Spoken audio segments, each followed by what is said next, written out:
Hi! In front of me is REALME GT 2 Pro, and today I would like to show you how you can install and apply animated live wallpaper called Magic Fluids. You need to start by going into Play Store and simply typing in Magic Fluids. Then install this free app from this developer and tap on Open. After that, you need to click on those three lines at the bottom right corner.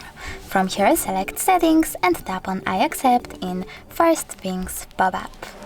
Now you can adjust all of those wallpaper settings however you wish to, and when you're ready, click on the top right corner over here.